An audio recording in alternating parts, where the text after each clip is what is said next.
আমাদের নেতৃবৃন্দ আজকে মওলানা মতিউর রহমান নিজামী নেই। 10 বছর পার্লামেন্টে ছিলেন, আপনি তার সাক্ষী। মওলানা মতিউর রহমান নিজামী এই পার্লামেন্টে কাকো আঘাত দিয়ে কোনোদিন কথা বলেছে?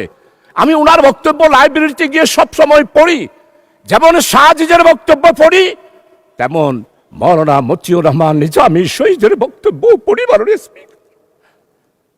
আজকে মওলানা মতিউর রহমান নিজামীকে খুঁজে বাইরে পার্লামেন্টে আল্লামা হযরত মাওলানা দেলোয়ার হোসেন সাইদি রহমতুল্লাহ আলাই উনি এইখানে বক্তব্য রেখেছেন। আজকের সম্মানিত মির্জা ফখরুল ইসলাম মহাসচিব চরমভাবে শ্রদ্ধা করি, উনি আমাদের কৃষি মন্ত্রী মওলানা মতিউর রহমান নিজামীর স্টেট মিনিস্টার ছিলেন, প্রতিমন্ত্রী ছিলেন।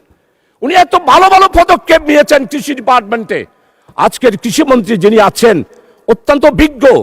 আমার মনে হয় আমাদের মির্জা ফখরুল ইসলাম সাহেবের রেখে যাওয়া, মওলানা মতিউর রহমান নিজে রেখে যাওয়া কৃষি মন্ত্রণালয়ে উনি সেই পদক্ষেপগুলো গ্রহণ করছেন। আজকে তাকে শ্রদ্ধা ভরে স্মরণ করছি। তাকে কেন ফাঁসি দেওয়া হলো মাননীয় স্পিকার? উনি কি মানবতা বিরোধী অপরাধ ছিল? আজকে দেলোয়ার হোসেন সাইদি সাহেবের রাজ সাক্ষী, উনার বিরুদ্ধে সাক্ষী দেওয়ার জন্যে যেই সনাতনী হিন্দু ধর্মের ভদ্রলোক ছিলেন, উনি কি বলেছেন?